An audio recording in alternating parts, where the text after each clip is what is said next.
Olá pessoal, eu sou a Michelle Faquin, sou enfermeira e hoje eu quero conversar com vocês sobre uma pergunta que parece administrativa, mas é profundamente assistencial. Quem escolhe o que chega no SUS? Uma pergunta que ninguém me fez, mas eu vou responder hoje. Todo material disponível no ponto de cuidado, uma gase, um equipo, um catéter, ele percorreu um caminho de decisões. Alguém identificou uma necessidade, descreveu o produto, estimou a quantidade, avaliou uma proposta, recebeu aquele material. A ideia dessa conversa é enxergar essa cadeia por outro ângulo. Comprar bem não é apenas cumprir um processo, é garantir que o recurso público se transforme em cuidado seguro, contínuo e de qualidade. Antes de entrarmos na parte técnica, eu quero deixar algumas perguntas. O produto certo está chegando ao paciente certo? Quem define o que está comprando? O que está sendo comprado? Preço baixo significa necessariamente uma boa compra? E o que acontece quando quem usa o material não participa da decisão? Pense por alguns segundos em algum produto que já dificultou um procedimento. Uma luva que rasgou, uma fita que não aderiu, um equipo que não funcionou como deveria, um catéter que não reflui o sangue.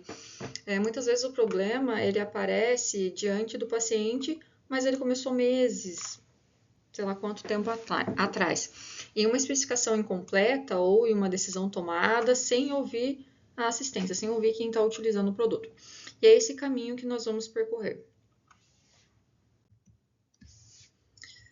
Toda compra começa muito antes do processo administrativo. Como assim, Michelle? Ela começa com uma necessidade assistencial. Atender um paciente, realizar um procedimento, evitar falta de material, substituir um equipamento ou ampliar um serviço. Por isso, a primeira pergunta não deveria ser o que vamos comprar. A pergunta deveria ser qual o problema nós temos que resolver. Essa diferença parece pequena, mas muda tudo. Quando começamos pelo nome de um produto, podemos repetir uma solução antiga.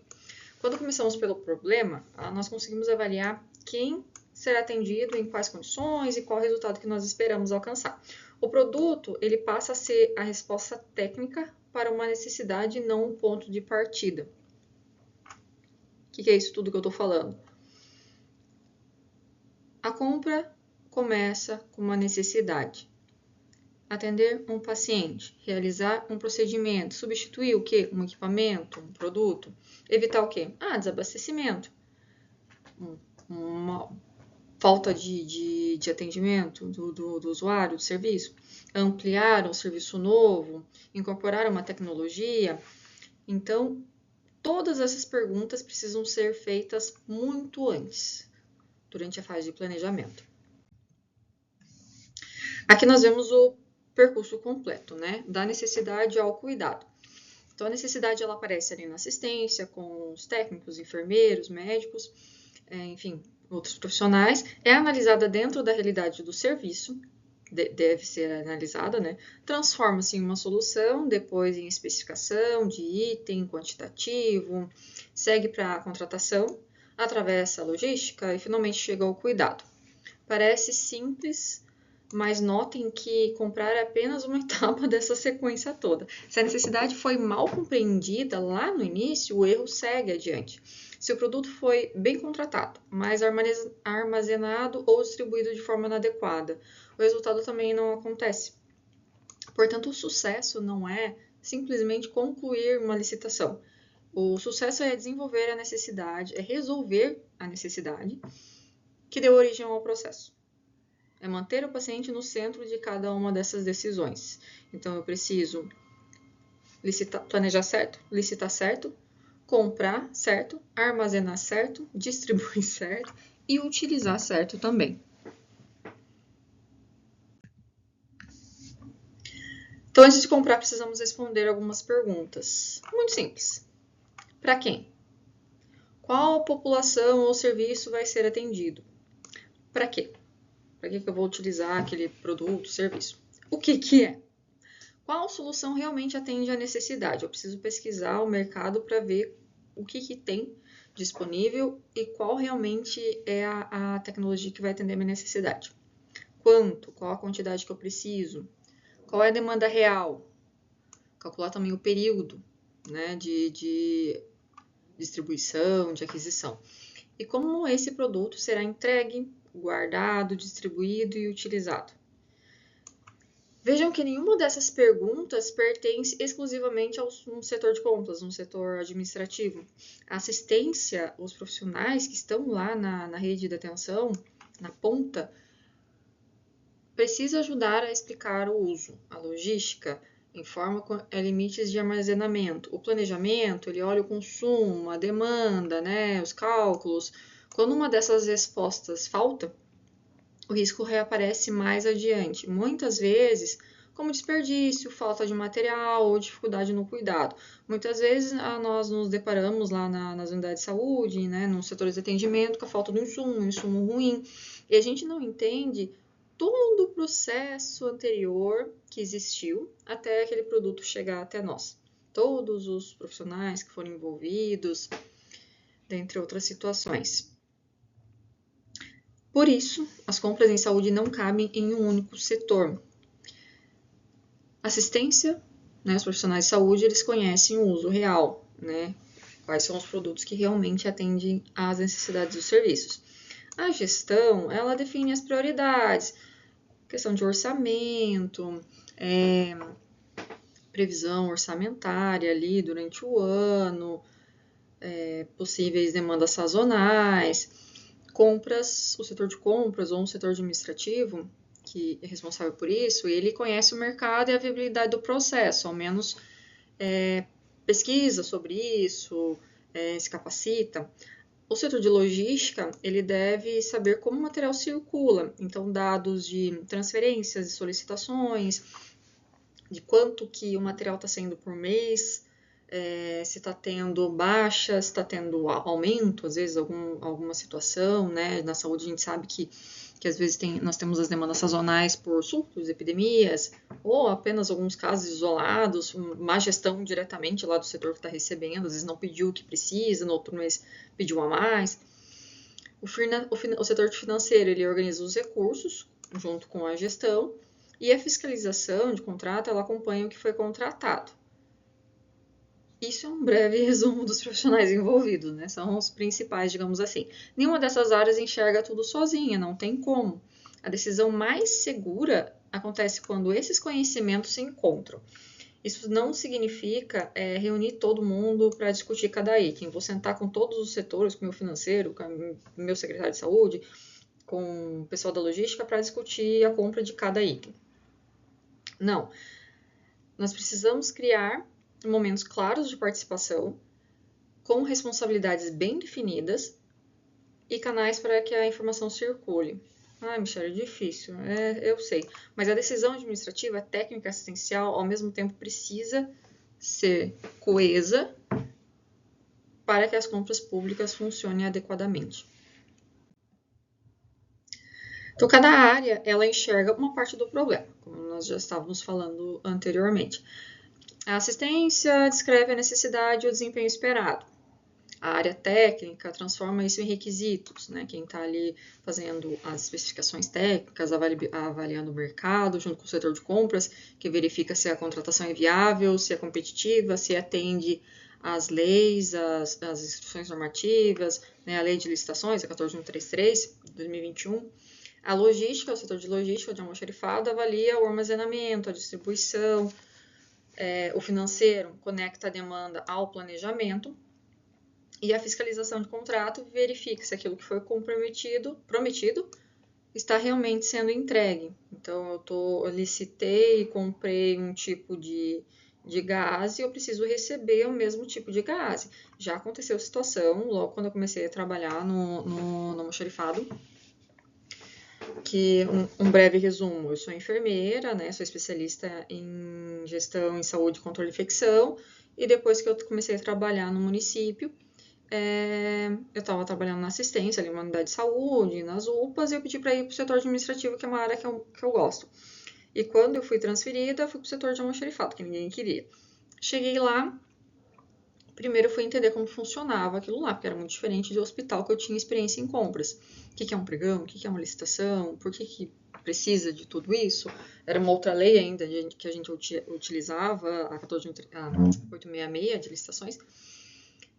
E eu fui estudar E um certo dia eu fui receber uma mercadoria, peguei a nota fiscal, ali era uma gaze, não estéreo, pacote com 500, marca tal, preço tal. Quando o caminhão descarregou, e era assim um caminhão muito grande, era um volume muito grande de pacote de gaze, era outra marca. Pesquisei rapidinho na internet e vi que a marca era muito mais barata do que aquela que foi licitada e que foi comprada. O que eu fiz? Mandei o caminhão de volta. Isso gerou uma repercussão, assim, mas era o correto. Eu ia aceitar um produto que não foi comprado, não foi licitado. Ah, não, Michele, foi uma situação atípica, foi solicitado troca de marca, só para aquela autorização de fornecimento, só para aquele período, porque estava em falta, periri. Não foi isso que aconteceu. Né? Quando acontecem essas situações, o fiscal de contrato, ali, o profissional técnico, ele precisa avaliar se o produto atende o que foi licitado. Às vezes, mesmo sendo de marca diferente, ele pode avaliar ali para uma situação específica. Mas nesse caso, não. Pode ser que a empresa estava entregando a marca errada fazia muito tempo e ninguém entendeu, ninguém nem sabia, porque eles não tinham conhecimento, não participavam dos outros processos.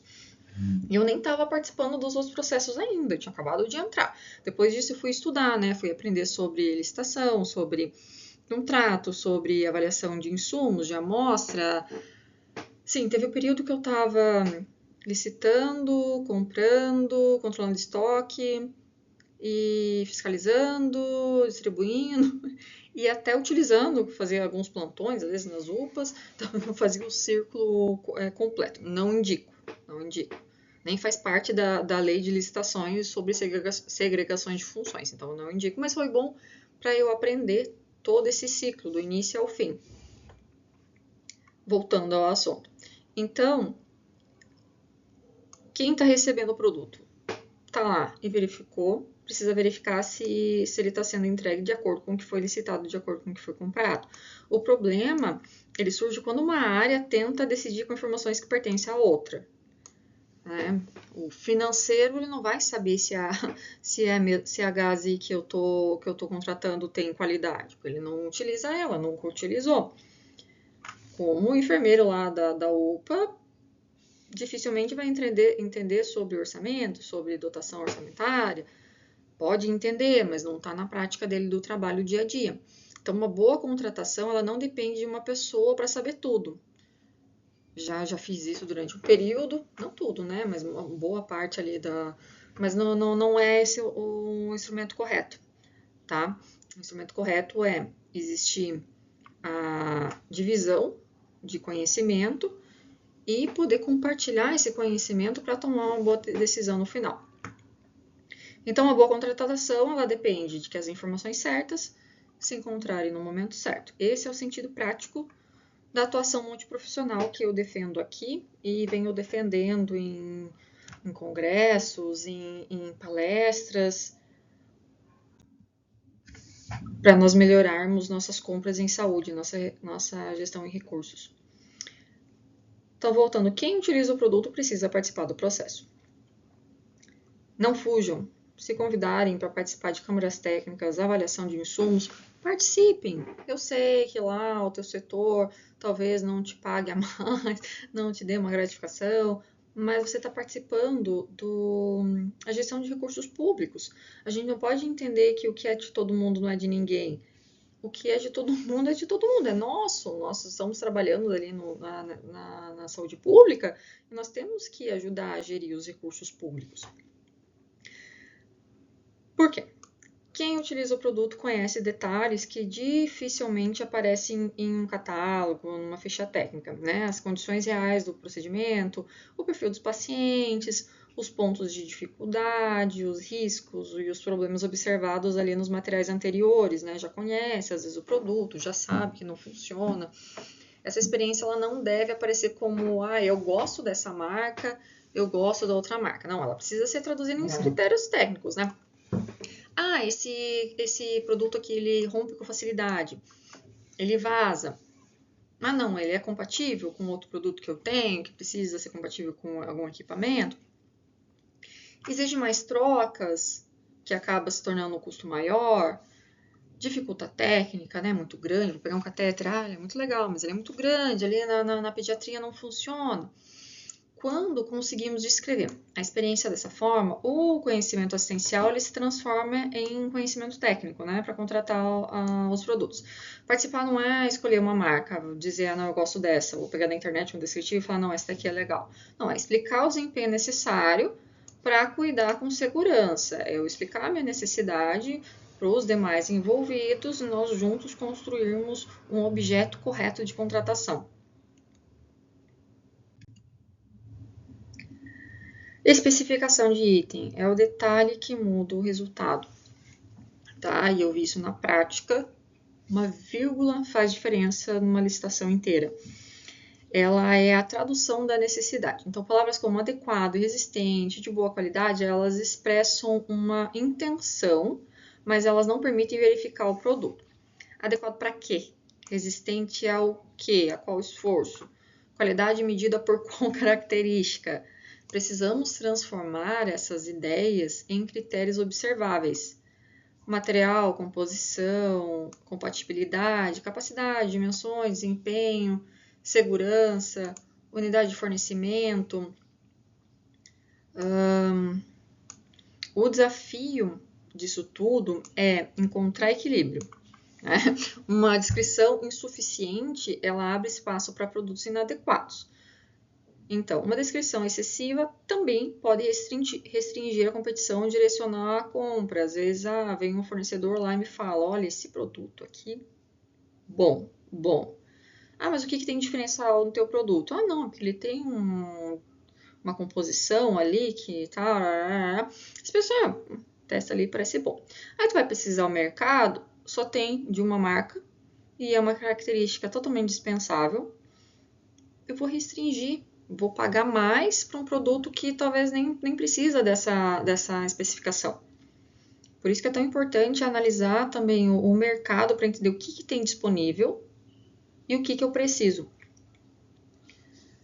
Especificar bem não é copiar de um catálogo, copiar da internet, jogar na inteligência artificial agora, né? Eu sou da época que não tinha, ainda eu tinha que pesquisar tudo, aprender tudo.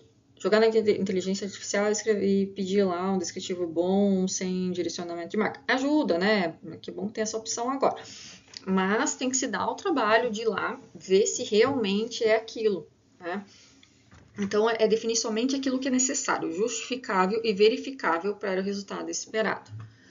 Então, o adequado é uma intenção, critérios são verificáveis. Material, compatibilidade, capacidade, dimensões, desempenho, segurança. Unidade de fornecimento também é importante. Parece bobo, mas não é. Se eu vou comprar uma agulha, eu vou comprar uma agulha ou eu vou comprar uma caixa com 100 agulhas? Eu vou orçar em caixa ou eu vou orçar, no caso do setor de compras, quem for fazer o orçamento, eu vou orçar em unidade? Gente, eu já vi item de licitação fracassar, que é quando o item não tem proposta, ali, o preço não atinge, né, a gente não pode comprar esse item depois, né, ele não faz parte da ata depois, porque foi orçado em unidade, mas foi publicado em, se não me engano, foi caixas, e daí o preço não bateu ali na hora da disputa de preço e o item foi fracassado. Uma bobagem, né? E são pequenos detalhes assim que fazem toda a diferença. Quantidade também é decisão técnica, tá? O histórico de consumo é muito importante, mas não conta toda a história, principalmente nós da área da saúde. A gente sabe que tem períodos que utilizam produto lá nas alturas e tem produto que não. Existem produtos com demandas não fixas, né? Mas demandas habituais. Sei lá, um fio de sutura, né? Dependendo do município, dependendo do setor, a gente consegue especificar ali, trazer os dados, uma quantidade mínima, máxima, enfim. Mas, sei lá, um soro, solução fisiológica, pode ter um surto de dengue, de alguma gastroenterite, que a demanda vai lá em cima. Nós precisamos considerar a demanda atual, mudanças no serviço, sazonalidades, estoque disponível também, para não ter desperdício, prazo de reposição e perdas. Prazo de reposição, meu almoxarifado é próprio, meu almoxarifado é terceirizado, precisa agendar, não precisa agendar, as empresas têm quanto tempo Tá escrito lá na ata quanto tempo que elas têm para entregar o produto. É 10 dias? É 30? Esse tempo eu também tenho que considerar quando eu estou fazendo a minha compra. Se subestimamos, aparece o desabastecimento, assistência interrompida. E a gente sabe, quem já trabalhou na urgência e emergência principalmente, cada segundo importa para salvar a vida de um paciente. A falta do material pode ocasionar um óbito. Né? Parece absurdo, mas não, é verdade. Ou atrasar.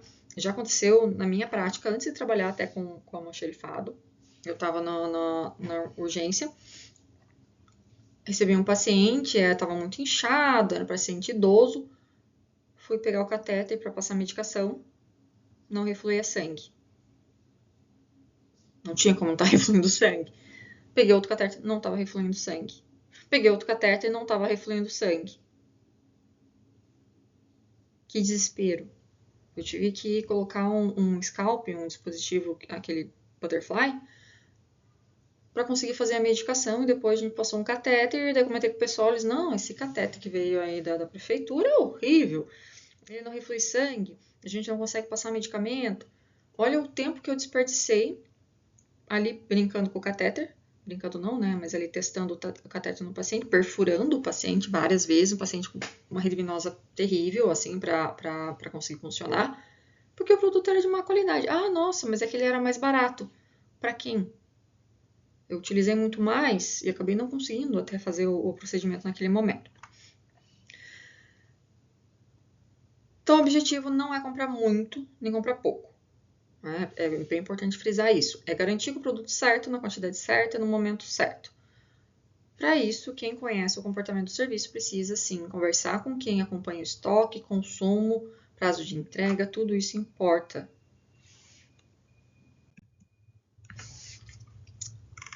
Agora vamos lá para a análise de insumos, de descritivo, de amostra. Então, o descritivo ele diz o que nós esperamos receber. A amostra mostra aquilo que poderá chegar ao uso. Ou seja, são ferramentas complementares, né? A amostra ela permite observar funcionalidade, resistência, ergonomia, segurança e compatibilidade também. Mas atenção, muito importante. A avaliação não deve criar critérios novos depois que o produto já foi apresentado. Tá? Primeiro definimos o que será verificado lá nas especificações técnicas, na definição do produto, no planejamento da licitação.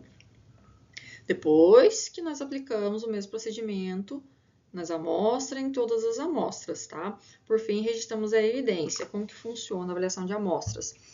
Nós podemos usar critérios de ABNT, Anvisa, Inmetro, precisa verificar ali a Lei 14.133, de 2021, de licitação, ela orienta a utilização, ela não obriga, mas ela orienta. E na prática eu vejo que é muito importante utilizar.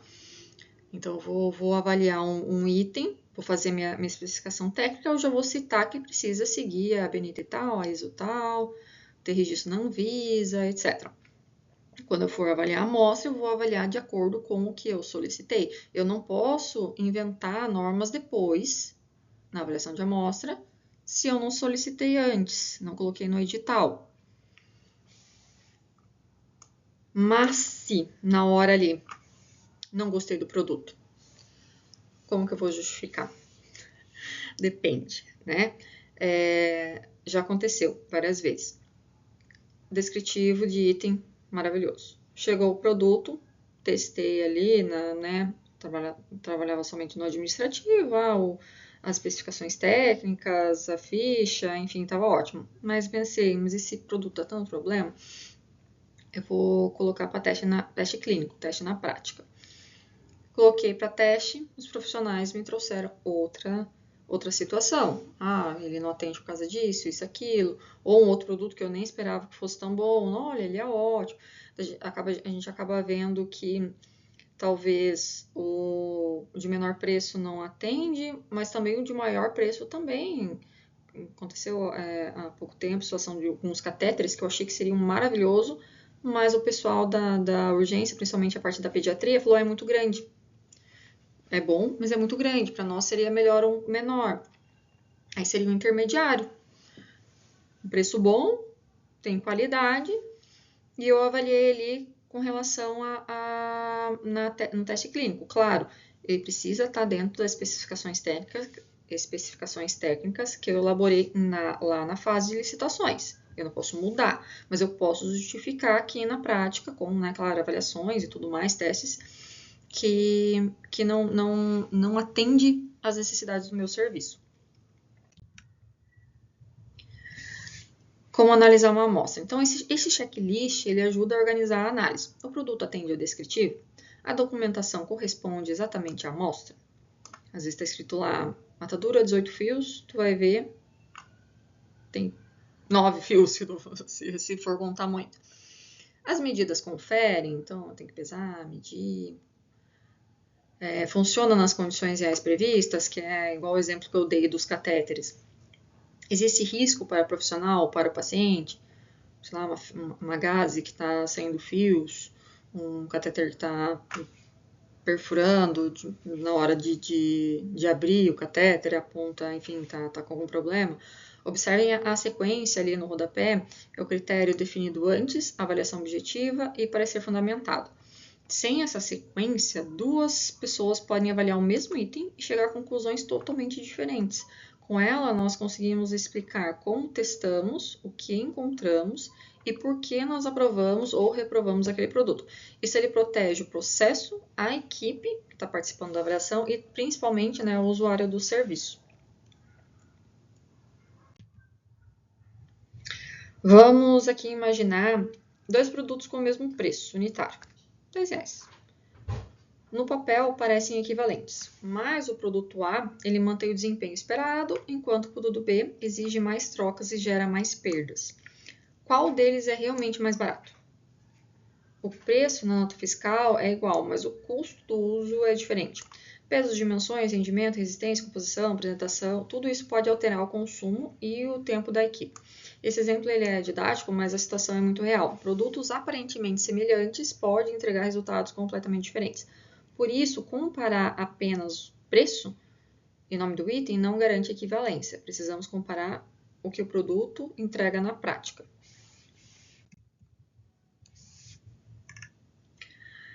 A compra não termina na homologação do processo, que é quando ele é publicado e nós já podemos comprar.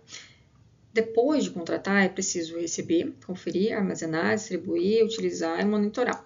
Cada etapa existe uma pergunta. É o produto contratado? Como aquele meu exemplo que eu dei das gases. Chegou íntegro? A embalagem, o produto, as descrições no produto, na embalagem do produto? Está guardado nas condições corretas? Foi distribuído onde precisava? Funcionou para o usuário? O material ele só gera valor público quando completa esse percurso e chega adequadamente ao cuidado. Por isso, ocorrências observadas no recebimento e no uso precisam ser registradas. Tá? A equipe de compras não consegue melhorar a gestão a próxima contratação se ela não souber o que aconteceu depois da entrega. Aconteceu uma situação que eu percebi que o consumo de seringa de 3 ml tinha aumentado muito em um período. Aí eu fui ver se teve alguma campanha de vacinação, por que estava sendo tão utilizado. Não tinha nada. Fui fazer visita numa unidade de saúde e eles comentaram comigo que a seringa estava com êmbolo ruim e na hora que eles puxavam saía aquela tampinha ali do êmbolo. E daí o que eles faziam? Jogavam fora, pegavam outro, testavam, jogavam fora, pegavam outro, testavam. E ninguém avisou, e a gente tinha toda uma estratégia de notificação para quando tivesse alguma falha, um canal bom de comunicação. Mesmo assim, os profissionais não avisavam, porque eles pensavam, produto de licitação é tudo ruim, então eu vou desperdiçar o produto em vez de avisar de quem está comprando. Seria muito fácil de resolver. Se tivesse me avisado, eu tinha notificado ao fornecedor, o fabricante, às vezes é um lote específico, teria que fazer uma investigação do problema e resolver, e trocar. E não teria todo esse desperdício. Uma falha em qualquer elo, ela chega à assistência, não tem como evitar. Então, esse elo ele afeta toda a continuidade do serviço. A contratação ela pode estar correta, mas a entrega pode atrasar, por N motivos. Tinha fornecedor que até no passado, 2025, estava alegando o atraso de entrega por causa da pandemia da Covid. Pode ser que justifique de alguma forma, mas não era o caso. Eles só tentavam achar justificativas para atrasar a entrega deles. O produto ele pode chegar, mas ser armazenado de forma inadequada. Em almoxarifado, nós precisamos controlar temperatura, tempo de armazenamento, até umidade, dependendo dos produtos. Então, se ele for armazenado de uma forma incorreta, ele não vai atender à função dele corretamente. Pode existir no almoxarifado e não chegar ao ponto de cuidado, quando, sei lá, quem faz o pedido, depende da rotina de cada serviço, aqui o gerente faz solicitação via sistema, esqueceu de pedir, pediu menos. É culpa de quem compra, culpa de quem distribui. Não, ele solicitou menos, por isso que não foi entregue. Já para o paciente, o resultado é o mesmo, é uma disponibilidade. Ele não sabe, ele não vai responsabilizar, vai descobrir de quem é a culpa. Porque nós nem devemos focar na culpa, e sim focar em todos fazerem o trabalho da forma correta para chegar no objetivo final em comum. É um ponto muito importante, porque hoje o problema visto na assistência pode ter começado muito tempo antes, né? Desde a definição do descritivo. Então, quando nós analisamos somente o último elo, nós culpamos quem está mais perto do paciente. Geralmente é o profissional de saúde lá que está na unidade que vai receber a reclamação. Então, quando nós enxergamos a cadeia inteira, nós conseguimos identificar a origem real e corrigir o processo, não apenas apagar o incêndio ali na hora do atendimento. Então, gestão de estoque também é segurança do paciente. Mas como assim? Produto vencido representa desperdício e risco.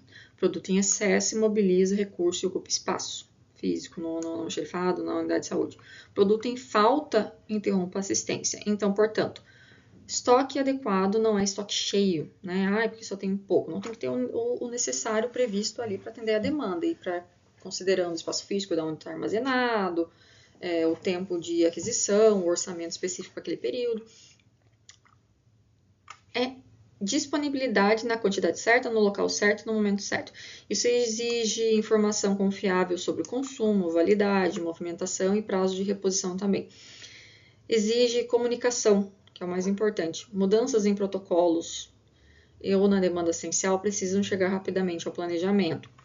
Já aconteceu várias vezes, nós mudamos aqui um protocolo e agora todos os pacientes vão utilizar a Polyfix, que é a equipe multivias. Ninguém me avisou, eles só começaram a solicitar um valor absurdo e eu não transferi, porque é estranho, né? Não tenho esse estoque disponível, meu estoque estava planejado para um consumo habitual. Fizeram o protocolo, definiram o protocolo e avisaram quem estava comprando, quem estava administrando o estoque, depois que já estava definido. Nós tínhamos que participar ao menos ser avisado antes, né? Que esse estoque, esse consumo iria aumentar para poder se planejar. Tá faltando, olha, culpa de fulano. Não, ele só não foi avisado. O controle de estoque ele funciona como um sistema de equilíbrio. Quando ele é bem gerido, quase ninguém percebe, né? Mas quando falha, todo mundo da assistência, o usuário, os profissionais, todo mundo sente. Uma contratação, ela pode cumprir todas as etapas formais e ainda assim não resolver o problema assistencial. Isso acontece quando o material é incompatível, o desempenho é baixo, a descrição foi insuficiente, a quantidade está errada ou o produto não tem adesão da equipe. Às vezes o produto é bom, mas a equipe não gostou, então ela não utiliza. Então aparecem retrabalho, desperdício e substituições, risco e desabastecimento. A legalidade é indispensável, mas não é o único indicador de sucesso. Nós precisamos acrescentar a efetividade. Aquilo que foi contratado realmente atende a necessidade? O objetivo não é opor a área técnica à área administrativa, é aproximá-las, para que a conformidade do processo ela venha acompanhada de resultado para o cuidado. O barato pode custar caro, né? Esse iceberg ele resume uma ideia central. Acima da água está o preço de aquisição. É só aquele pouquinho que a gente vê. Visível, fácil de comparar, registrado ali no processo. Abaixo da água estão custos menos evidentes. Rendimento, perda, retrabalho, tempo profissional, que muitas vezes não é calculado. Necessidade de troca, como a situação ali das seringas. Complicações, dos usuários, manutenção, descarte, estoque, logística, enfim, um produto barato que falha pode exigir 2 unidades, onde antes bastava apenas uma, prolongar um procedimento ou gerar um descarte adicional. Lembrando que o descarte também, a gestão de resíduos, também tem um custo. O menor preço ele só produz vantagem quando vem acompanhado de qualidade mínima, usual para o meu serviço, e do desempenho necessário para uso e de acordo com as necessidades do meu serviço, do meu município, da minha rede de atendimento. Nós precisamos sair do modelo que em cada setor apenas entrega a sua parte do processo para o próximo, né? Só faço o meu, né? Nesse modelo fragmentado, muito comum, muitos serviços, assistência pede, o compras compra, né? O almoxarifado recebe e o fiscal fiscaliza, no melhor dos modelos. A informação vai se perdendo nas passagens, né? No modelo integrado, assistência, planejamento, compras, logística, fiscalização, eles compartilham pontos de decisão, né? Isso não significa burocratizar ou criar reuniões infinitas, né? Reuniões que poderiam ser um e-mail, mas pode ser um profissional de referência, um formulário bem construído, uma validação rápida, ou até um canal de registro institucional ali. O importante é que a necessidade original acompanhe o produto até o uso e que a experiência do uso volte para o próximo planejamento. E existem várias estratégias possíveis, né? E nenhuma instituição precisa começar por todas. Nós podemos definir referências técnicas por área, criar grupos multiprofissionais, organizar fluxos para elaborar descritivos, manter um banco de especificações revisadas, estruturar a avaliação de amostras e consultar os usuários também. Precisamos registrar ocorrências durante toda a execução contratual. Registrar é muito importante, muito mesmo. Minha sugestão é começar por um ponto de encontro ali que seja viável para a realidade local, né, de acordo com a sua necessidade do seu serviço. Um bom formulário de não conformidade já é bem interessante de incluir na rede. Uma referência técnica acessível já pode mudar muita coisa também. O objetivo é construir uma memória institucional para que o conhecimento não fique apenas na cabeça de algumas pessoas, que é o que geralmente ocorre. Então, o ciclo, ele precisa voltar para quem planeja. Ele só melhora quando a informação volta para quem pensou lá atrás. Planejamos, compramos, recebemos, usamos, avaliamos e registramos. Depois, aquilo que aprendemos precisa modificar a próxima contratação. Às vezes, no momento, a gente achou que ia dar certo, mas no final não deu. Se uma gás soltou fios, se um equipe vazou, se uma embalagem dificultou o uso, esse fato precisa ser documentado. Sem registro, o problema desaparece do processo e volta a acontecer. Com registro, nós conseguimos revisar o descritivo, ajustar critérios, melhorar recebimento ou cobrar fornecedor. Esse retorno transforma ocorrências isoladas em aprendizado institucional. A instituição ela deixa de repetir erros e passa a acumular conhecimento. Agora vamos trazer isso para materiais conhecidos. Campo fenestrado. O descritivo ele previa 70 por 70 centímetros, isso ali na avaliação de amostras, né? Material SMS com gramatura mínima ali de 40 gramas. Na amostra, fenestra aproximadamente central. É aproximadamente, mas é central, né? E cor azul, beleza. E tinha outras especificações, mas eu trouxe essas mais importantes.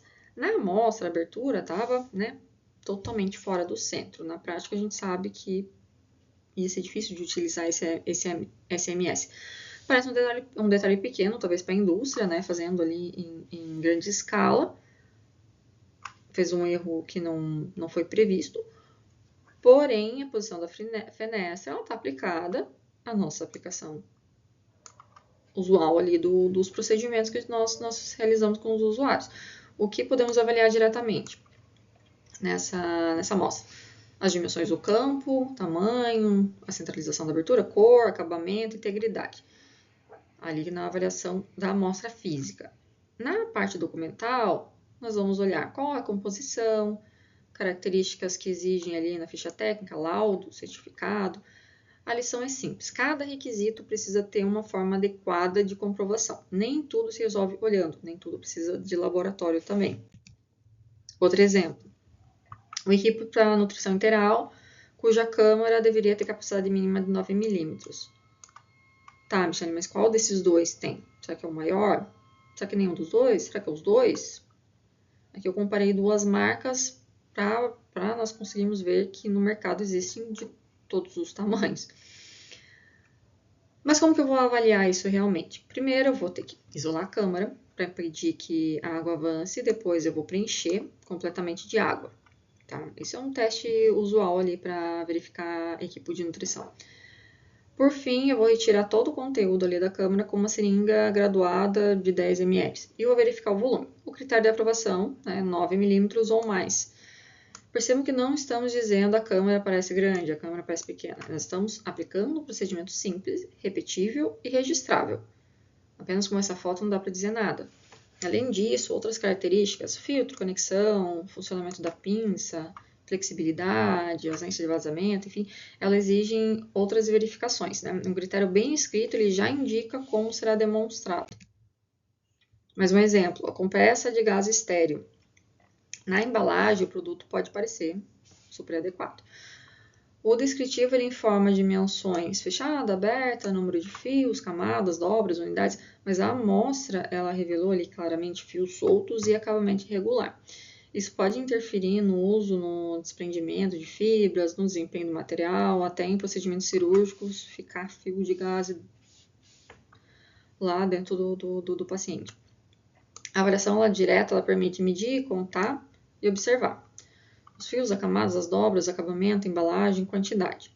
Aqui claramente a gente já deveria desclassificar porque o produto está com um acabamento irregular, né? Os fios soltos.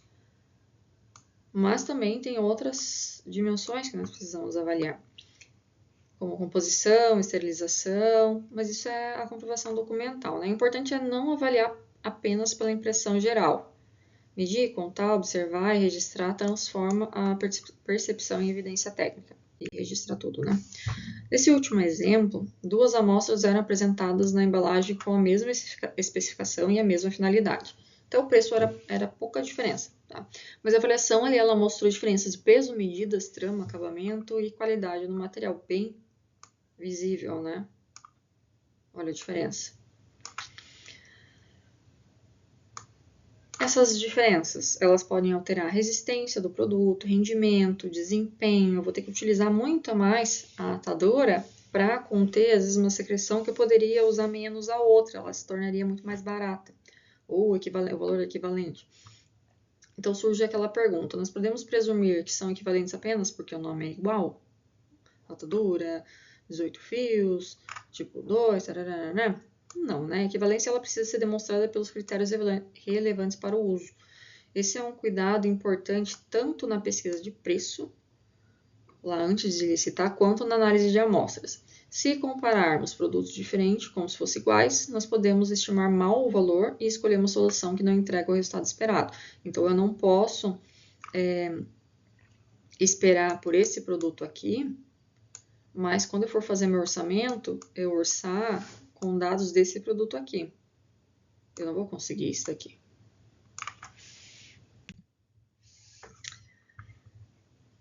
O que é uma boa gestão de recursos e entrega? Então, a gestão de recursos, ela funciona, ela entrega basicamente 4 resultados. Segurança, um produto adequado e menor risco. Qualidade, melhor desempenho assistencial. Continuidade, disponibilidade quando o paciente precisa. E economicidade, o uso racional do recurso público. Observem que esses resultados eles estão todos conectados. Um material de baixo desempenho pode comprometer segurança, aumentar consumo, gerar falta e elevar o custo real. Por isso, o resultado de uma boa compra não está apenas no processo concluído ou numa economia registrada. Comprei um menor produto. Aí está no cuidado que conseguiu acontecer lá no final, lá no atendimento ao usuário. Essa é a medida que deve orientar nossas decisões desde a identificação da necessidade, lá quando eu decido que eu preciso licitar um produto, até lá no monitoramento do uso. posso estar recebendo um produto incorreto, não estou percebendo, estou usando e estou vendo que está ruim. Preciso avisar os profissionais envolvidos. Então, para concluir, eu volto à pergunta do início. Quem escolhe o que chega no SUS? A resposta é uma rede de profissionais e setores, né? Os profissionais da assistência precisam fazer parte dessa rede, sim, porque conhecem o resultado no ponto de cuidado. Tá? A gestão de recursos públicos também é cuidado. Comprar bem exige conhecer quem será atendido, quem utilizará o produto e qual resultado se espera alcançar. Quando planejamos melhor, especificamos melhor. Quando especificamos melhor, compramos melhor. E quando compramos melhor, nós criamos condições para realizar atendimentos melhores aos usuários. Que a próxima dificuldade com o material não termine apenas em reclamação, que ela se transforme em informação para melhorar a próxima decisão. Muito obrigada pela atenção.